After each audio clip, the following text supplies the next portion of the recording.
What's up, YouTube? Capital G here, letting you guys know what the heck happened at the 2017 European Championship. I just spent the last 4 hours watching matches so that you don't have to, and I have to say it was a really exciting event. It kind of started off slow, especially with like the top 8, and I found myself enjoying these Zodiac mirror matches more and more and more as I actually watched them, and I noticed all the little intricacies and whatnot in the actual matches. But I'll talk about that a little more in a second. So Euros was held in Utrecht this year, which I believe is in the Netherlands, if I mispronounce that, because the Europeans, man, they hate when I say their countries and the names of their cities. They're like, oh my goodness, Cap G, it's not pronounced Prague, it's pronounced Prague or something like that. But anyways, the attendance for the event was very solid. I believe there were 1,304 players, which it was down a little bit. I think last year we had 1,386, so I know some crazy YouTubers were like, oh my goodness, attendance is down, rip Yu-Gi-Oh! Yu-Gi-Oh! Is dying, there won't be a Nationals next year. Remember when we went through that whole stupid debate last year? The attendance was fine. It was down about 80 people. It really wasn't that big of a deal, and the quality of the players from what I saw seemed to be extremely high. In fact, I think honestly just the biggest story of the event was the big fella right here, Marcelo, who ended up winning the event. This was unprecedented, the run that he had. He went 17-0 with pure Zodiac. He absolutely dominated, and you know, for as much as people like to say that Yu-Gi-Oh! Is a coin flip game, when I was watching like the top 8, it didn't really seem like the person who went first or the person who went second was at a major advantage or disadvantage, other than, you know, if they're going into like sudden death time or something like that, because I don't know, there's just so much tech and there's just so much hate that has been main decked by these players. Now, the results of the tournament were a shock to me because obviously I think most people who were looking at this logically would have said that Zodiac were probably the overwhelming favorite going into the event, but I don't even think like even Zodiac enthusiasts expected it to be like this. It seems like the Europeans were not shocked at all. Let me see if I can show you guys the top 64 breakdown, and this is pretty damn jarring, guys. I mean, 43 out of the top 64 decks was just pure Zodiac, and that doesn't include the variants of like Kaiju Zoo or True Draco Zoo or anything. That is just pure Zodiac taking up 2/3 of the top cut. That is actually freaking ridiculous, and I think it gets even, it's crazy because it gets even more absurd as the tournament went on. I believe that if you go to top 32, 31 of the decks were a Zodiac variant, including almost all of them being pure Zoo, but a couple of True Draco Zoo and a couple of Kaiju Zoo as well. And then the entire top 8 right here, once again, if you look at the entire top 8, every single person in the top 8 was playing a pure version of Zoo. There are no Kaijus, no True Draco forms or any of that, no versions of that to be seen, just pure Zodiac. And it's interesting because I've been keeping up with the European Championship for probably the last 3 or 4 years. I never remember anything like this happening where one deck was the entire top 8. And I know a lot of people probably aren't going to like it, but I think we need to kind of take a step back and just look at the Zodiac archetype and understand and appreciate that we are witnessing probably a top 2 or 3 archetype that will ever be released in Yu-Gi-Oh! I mean, I would honestly say off the top of my head, the only archetype, objectionably, I would probably put over Zodiac,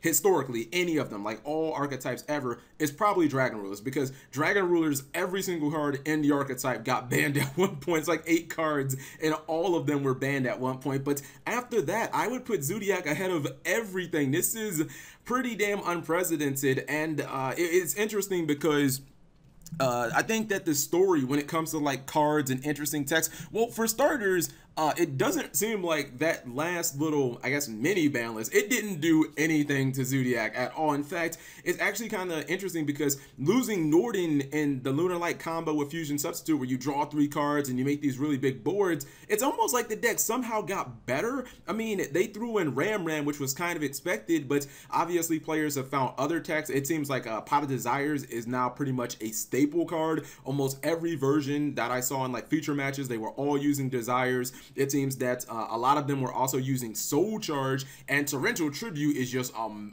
amazing card. That seems to be a complete blowout if you don't have like the My Body as a shield, and maybe that's why people are running things like Soul Charge, because they're sick of getting blown out by Kaiju, Interrupted Slumbers, Dark Holes, Raigekis, Torrentials, and it's just an easy way to kind of get back their resources and whatnot. But to me, when I look at like the tech cards and when I look at some of the cards that made big impacts, I think there were two like big takeaways from the event. Number one, there has never been an event that I have seen where there was just so much death by your own card. If you were watching these feature matches, in fact, let me see if I can find Marcelo again. The finals looked like it was going to be decided by, you know, pretty much death by your own card. In game 2, Marcelo had the Imperial Order out almost the entire game. He got to like 900 life points, or it was under 1,000 life points, to where he couldn't even afford to pay for Imperial anymore. He looked like he was going to die by his own Imperial. In game 3, which ultimately ended up deciding the European Championship, his opponent Michael ended up losing by his own Flying C, and it was just crazy how many times a player would play a card and ultimately lose because of it. In the top 4, there was a player from Greece who ended up playing, they went in a time, and unfortunately he couldn't side out. I believe I can probably find him. I'll know him when I see him. Here he is, Petros.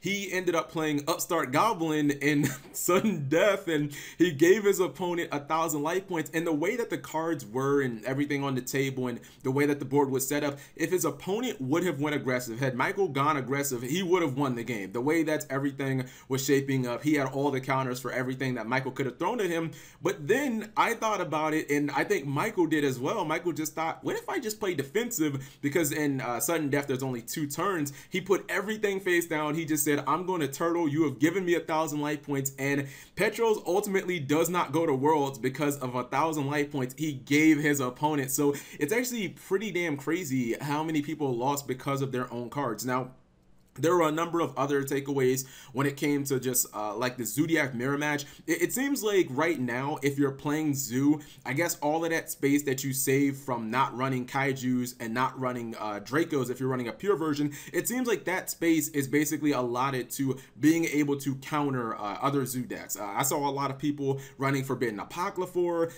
You obviously saw a lot of enemy controllers and just cards that were good against Zodiac, but also could be kind of useful in other matches. I believe that Shuffle Reborn was used by Marcelo, which I actually had to go ahead and read that card. In fact, it says right here, you know, what tech cards did you end up running? And he's like, oh yeah, I ran Shuffle Reborn. It's an interesting card. He says he played it because of Ghost Ogre and Snow Rabbit. And I guess it's like if you normal summon Thoroughblade, or if you normal summon a Rat Pierre and your opponent uses Ghost Ogre and pops that card, it's a card that you can activate if you have no monsters on the field. You basically reborn it, then you can, the effects negate it, and it gets like Banisher in the end phase, but who cares? Obviously Zodiac can just overlay and then kind of make their own plays. And this was a really interesting event, and it kind of made me, in a weird way, appreciate the Zodiac mirror match, because I didn't really see any OTKs, and it can be a slow, kind of grueling battle watching a mirror match. It's not always the most fun thing to watch, Zodiac versus Zoo,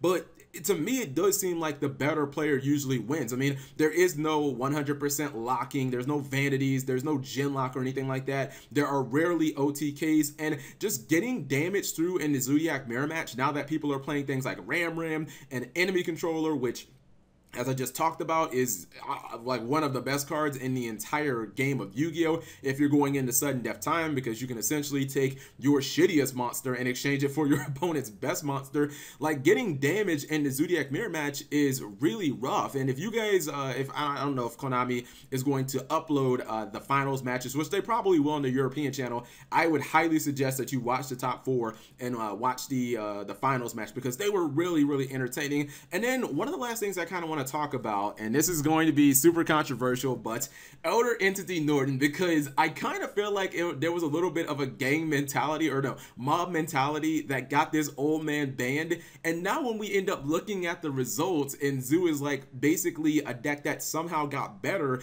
and is just unquestioned tier 0, it's like, did we ban this old man just for the sake of outrage? Like, it did absolutely nothing. In fact, Zeus somehow got better, and it's like, man, what really really is the problem, because clearly the problem hitting Norden didn't really do anything. Zodiac are just as strong as ever. In fact, you could say right now, objectionably, they're just as strong right this second than they were when they had 3 copies of Rat Pierre and, you know, instant fusion and all their resources. It just seems like the deck's ability to adapt is so great that it's unlike decks like ABC, where if they lose 1 card, like maybe they lose a Union Hanger to 1, it's like, damn, the entire deck just slows down. There just seems to be no way of slowing this deck down unless Konami does something massive like in the OCG, where it's like, all right, we're gonna ban Broad Bull, we're gonna ban Trident, we're gonna ban Barrage, we're gonna put Rat at 1, we're gonna make this shit completely unplayable. And do you guys think that that is where we're heading? Because the results are just seem to be, they seem to just be going that way.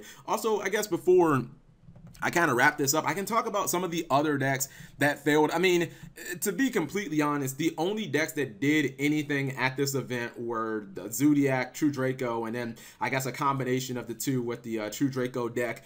Pendulum Magician had 1 deck in 64 in the top 64, which is, I think, is really not, it's disheartening, man. For as much as Konami pushed that deck with the new support from Pendulum Evolution, they gave them all their cards back. Maybe Pendulums need Monkey Board to 3, because it's actually kind of sad. I think that with the nerfs coming around the corner, I don't think we're going to see Pendulums ever like do extremely well out of YCS again. The game is just heading towards a direction where Pendulums are just going to kind of be underwhelming and kind of hard countered forever with Imperial Order, Anti-Spell Fragrance. A lot of people were still citing those. Unending Nightmare. I just don't ever know if I see Pendulums doing like really well at events anymore. If they can't do things now, having a lot of those cards back at 3 and being at full power, it's like, where's the deck going to go when we get more nerfs to the deck, you know?